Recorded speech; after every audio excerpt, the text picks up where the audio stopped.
안녕하세요. 사랑하는 성도님, 영혼의 샘물 은혜의 자료심을 축복합니다. 소망의 주님이 우리와 함께 하십니다.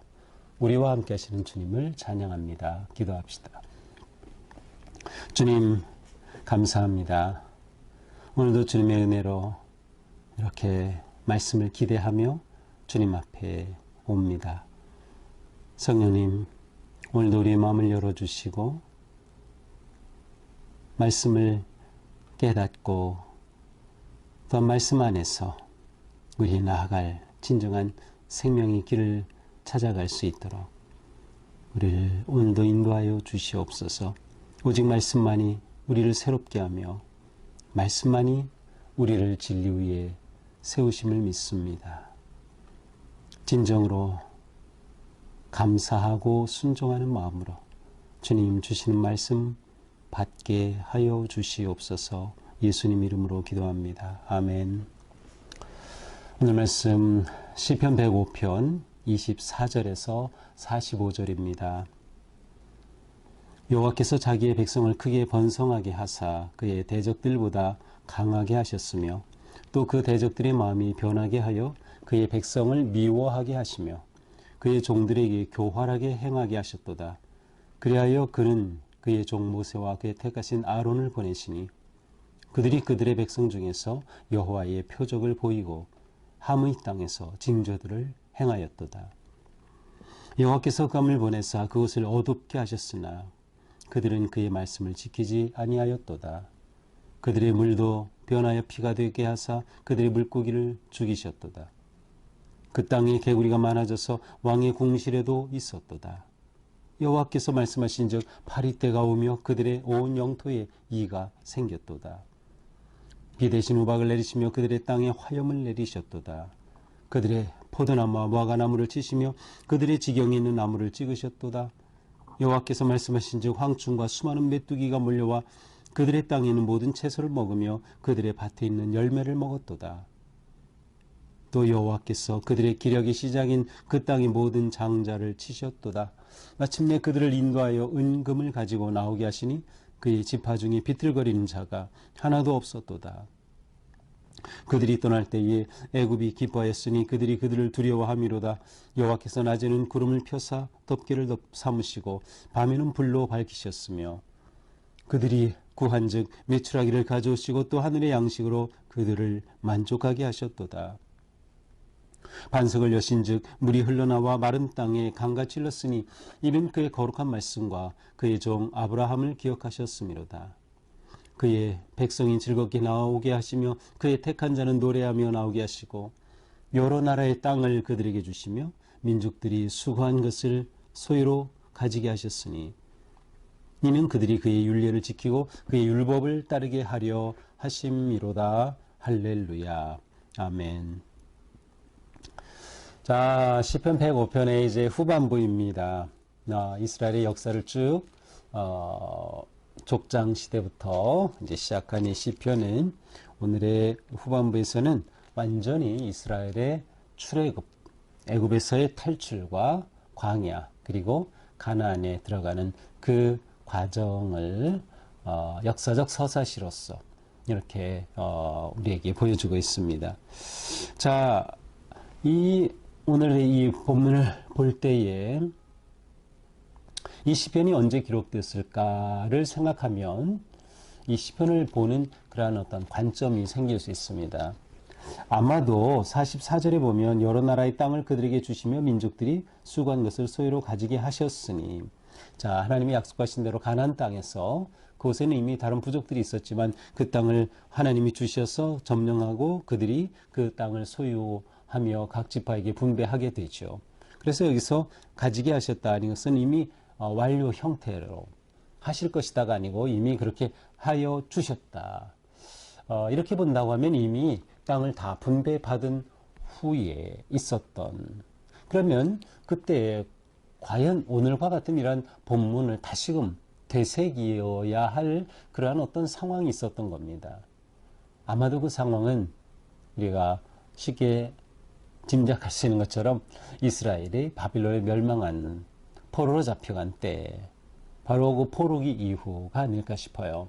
왜냐하면 나라가 이렇게 망하였고 포로가 된 그때에 그들이 이 과거에 하나님이 그들을 위해 행하신 기이한 일들, 어제 그저께 본문에서 계속 말하죠. 기이한 일들을 기억하고 되뇌임으로써 좌절된 아니면 절망한 그들이 이제 하나님에 대해 다시금 신앙을 가지게 되는 거예요. 아, 그렇구나. 하나님이 우리를 이렇게 인도하셨구나. 이렇게 역사하셨구나. 그렇다면 그 하나님, 기억하시는 하나님, 신실하신 하나님이시니 우리는 그 하나님을 의지하고 다시 회복될 수 있을 거다.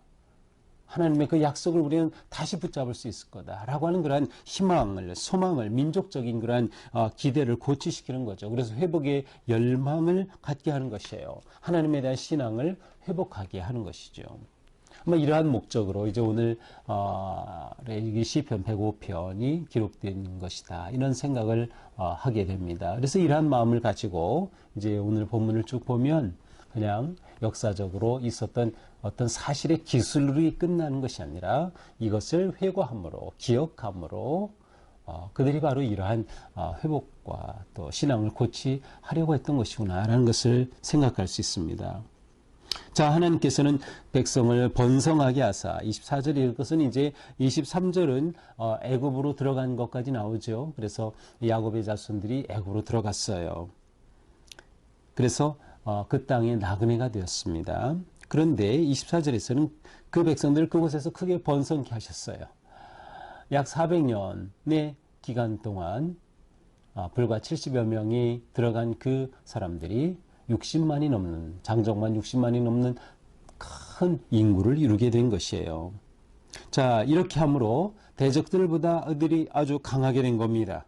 그러니 25절 그 대적들, 여기서 대적들은 이제 애굽의 왕들과 애굽을 말하는 것이죠.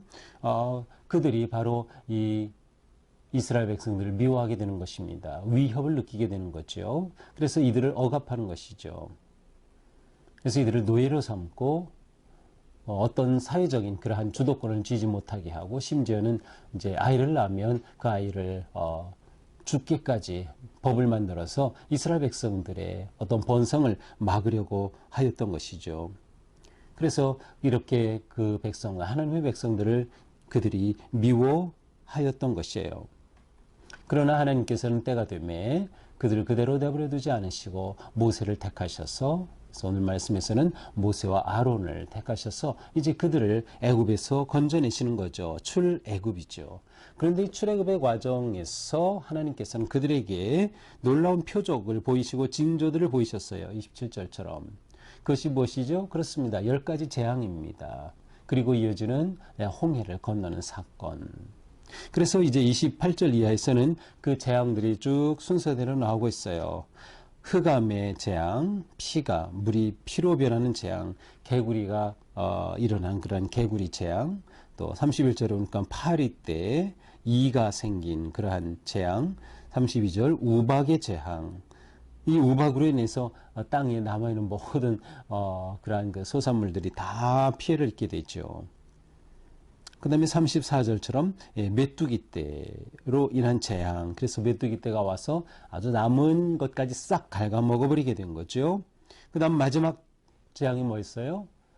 첫 태생, 처음 난 건 다 죽는 겁니다. 이날 밤 무슨 날이죠? 6월절이죠. 6월절의 밤입니다. 바로 36절이죠. 그 기력이 시작인 그 땅의 모든 장자를, 처음 난 것들을 치셨다. 자, 이렇게 해서 결국 그들은 출애굽하게 되는 거죠. 출애굽할 때 이스라엘 백성들은 거저 나오지 않았어요.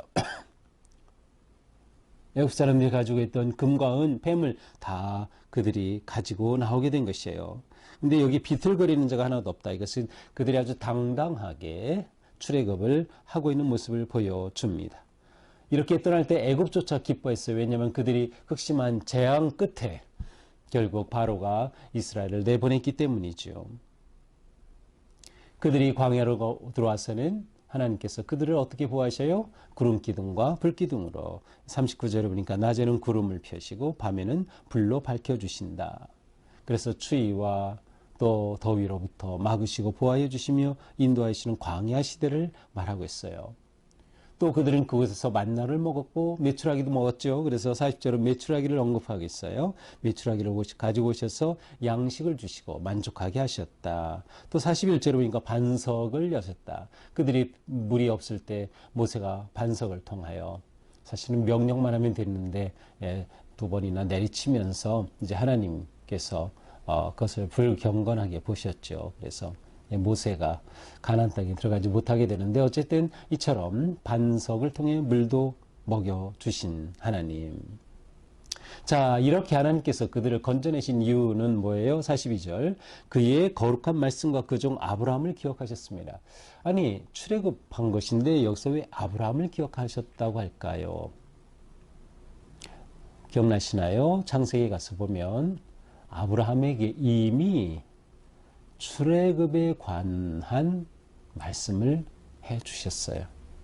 바로 그 언약을 이루신 거기 때문에 여기서 아브라함을 기억하셨다라고 됐어요. 실제로 찾아가 볼까요? 창세기 15장 13절 제가 읽어드릴게요. 여호와께서 아브라함에게 이르시되 너는 반드시 알라 네 자손이 이방에서 객이 되어, 이것은 애굽에서 노예가 되는 것을 말합니다. 그들을 섬기겠고 그들은 400년 동안 네 자손을 괴롭히리니 400년 동안 그곳에서 고통을 겪을 것이다. 그들이 섬기는 나라를 내가 징벌할지며 그 후에 네 자손이 큰 재물을 이끌고 나오리라. 그렇습니다. 하나님께서는 이미 이스라엘 백성들이 어떻게 될 것인지 아브라함에게 이미 말씀해 주셨어요. 바로 그 약속을 그대로 이루셨기 때문에 42절에서 아브라함을 기억하셨다라고 말씀하시는 거죠. 자, 이때 백성들은 즐겁게 나왔던 것이죠. 노래하며 나왔던 것이에요. 이렇게 하여 그들이 마침내 어디 이르러요? 하나님이 약속하신 땅입니다. 44절 여러 나라의 땅을 그들에게 주시며 가나안 땅이죠. 가나안에 있는 여러 부족들을 물리치고 그들에게 주시고, 이때는 여호수아가 그들을 이끌고 전쟁을 통하여서 그 땅을 정복하고 그 땅을 분배해서 그들의 소유로 가지게 하셨으니 완전히 완료행 이미 그렇게 다 주셨다.